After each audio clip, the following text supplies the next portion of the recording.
Hi hello friends, అందరికీ నమస్తే. Welcome to my channel infinity Sandhyarani 888. ఈరోజు నేను జొన్న రొట్టె ఎలా తయారు చేసుకోవాలో నేను చెప్తున్నానండి.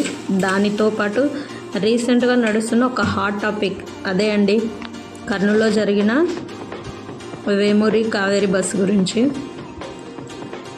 సో దాని గురించి కొంచెం మాట్లాడతాను, నాకు తెలిసిన ఇన్ఫర్మేషన్, నాకు తెలిసిన సలహాలు. సో మనం ఫస్ట్గా అయితే జొన్న రొట్టె గురించి మాట్లాడుకుందాం. ఇక్కడ హాట్ వాటర్లో జొన్న పిండిని కలిపిన తర్వాత, అలా స్పూన్తో కలిపిన తర్వాత నేను చేత్తో బాగా నీట్గా ఒక ముద్దలాగా చేసుకున్నాను. ఎంత బాగా కలుపుకుంటే పిండి అంత రొట్టెలు వస్తాయి. సో ఫస్ట్ నాకు రొట్టె చేయడం రాదనమాట. అదో గిల్టీ ఫీలింగ్ లాగా నాకు ఎప్పుడు అనిపించిందంటే, ఎదుటి వాళ్ళకు వచ్చు నీకు రాదు అని మాట్లాడినప్పుడు I feel very guilty. So అందుకు నేను పట్టుబట్టి నేర్చుకున్నాను అనమాట. నాకు ఎందుకు నేర్చుకోవాల్సిన అవసరం రాలేదంటే, మా ఇంట్లో ఉన్నప్పుడు సో చదువు కాలేజీ అంతా అయిపోయింది. కాలేజీ అయిపోకముందే మ్యారేజ్.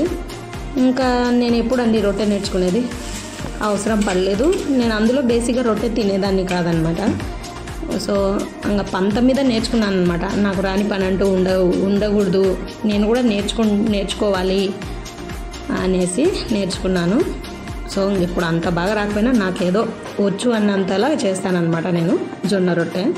సో జొన్న రొట్టె అంటేనే రాయలసీమ వాళ్ళకి పెద్ద ఎమోషన్. రాయలసీమ వాళ్ళకే కాదు, ఇప్పుడు ప్రతి షుగర్ పేషెంట్ ఖచ్చితంగా జొన్న రొట్టె అనేది ఒక ఎమోషన్ లాగా మారిపోయింది. పాపం ఇంట్లో చేసేవాళ్ళు లేక షాపులేంట రోడ్లేంట అమ్మేవాళ్ళు కూడా ఎక్కువైనారు జొన్న రొట్టె. సో ఎనీవే మంచిదే కదా. ఇప్పుడు మనం పిండిని కలుపుకున్న తర్వాత నేను చూపిస్తున్న విధంగా, ఈ వీడియోలో చూపిస్తున్న విధంగా అట్లా 3 ముద్దలు చేసుకున్నాను. నాకు 3 రొట్టెలకు సరిపడా పిండి నేను తడుపుకున్నాను. సో వేడి నీళ్ళలో కలుపుకున్నప్పుడే రొట్టె బాగా మెదువుగా వస్తుంది, సాఫ్ట్గా అయిపోతుంది, ఎండిపోదన్నమాట. రొట్టె ఒట్టిగా కాదనమాట. సో నేను అట్లా బండ పైన తట్టుకుంటాను. సపరేట్ గ్యాస్ బండ పైన ఇంకో బండ ఉంటుంది, దాని మీద తడుతున్నాను. చూడండి, వాటర్ వేసుకొని అట్లా రౌండ్గా చేసి ఏదో నాకు వచ్చిన విధంగా నేను చేస్తున్నాను. సో ఈరోజు మెయిన్ మన టాపిక్ జొన్న రొట్టె కాదండి, ఈ కావేరీ బస్సు గురించి మాట్లాడదామని. సో ఇప్పుడు యాక్సిడెంట్ అయితే జరిగిపోయింది. మనం నెక్స్ట్ చేయాల్సింది ఏమంటే, నెక్స్ట్ అట్లాంటివి జరగకుండా చూసుకోవాలి. అట్లాంటివి జరగకుండా చూసుకోవాలంటే మనం ఊకే ఓటు వేయడమే కాదండి, మన రాజకీయ నాయకులు కూడా మన ఓట్లనే కాదు, మన సలహాలను కూడా తీసుకోవాలి. ఏమంటే ఇప్పుడు బస్సు యాక్సిడెంట్ అయింది కదా, సో అంత పెద్ద నేషనల్ హైవేలో ఏదైనా ఆ గ్లాస్ పగలగొట్టడానికి కనీసం బ్యాంబో స్టిక్స్తో అట్లా మామూలుగా రోడ్డు వెంట అట్లా నాటిన పోల్స్ అన్నా పెట్టాల్సింది. లేదంటే ఇన్ని వేలు కోట్లు ఖర్చు పెట్టి ఏదో ఇండస్ట్రీస్ అవి ఇవి అని, లేకుంటే ఫ్రీ బస్సులని అవి వేస్తున్నారు, మంచిదే.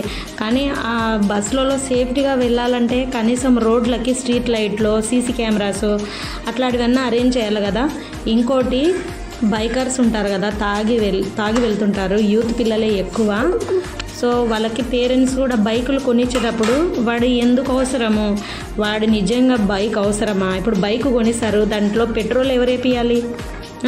కనీసం పెట్రోల్ కన్నా సంపాదించుకుంటుంటారా? అది లేదు. బైక్ కొనియాలి, తల్లిదండ్రులే పెట్రోల్ వేపియాలి, ఫ్రీగా వేరే వాళ్ళ ప్రాణాలు తీసేపియాలి. సో బైకులు కొనిచ్చే ముందు కూడా కొంచెం ఆలోచించండి. అండ్ ఇంకోటి, యూత్ పిల్లలు బైకులు నడిపేటప్పుడు కూడా మీ ప్రాణాలు పోతే ఇంకో 20 మందివో 30 మందివో బలి తీసుకోవద్దండి దయచేసి. ఇంకోటి, రోడ్ల వెంట ఏమైనా స్ట్రీట్ లైట్స్ కానీ, ఎంత హైవేలైనా కూడా స్ట్రీట్ లైట్స్ పెట్టడము, లేకుంటే ఫోల్స్ నాటడం, కనీసం రాళ్లతో ఫోల్స్తో ఇప్పుడు మంచి డిజైన్లు వేస్తున్నారు రెస్టారెంట్లో, అదేదో రోడ్ల వైపు పైన వేస్తే కనీసం వాటిని తీసుకొని గ్లాసులన్నా పగలగొట్టి చాలామందిని సేవ్ చేస్తారు కదా. సో నాకైతే చాలా బాధగా ఉందండి.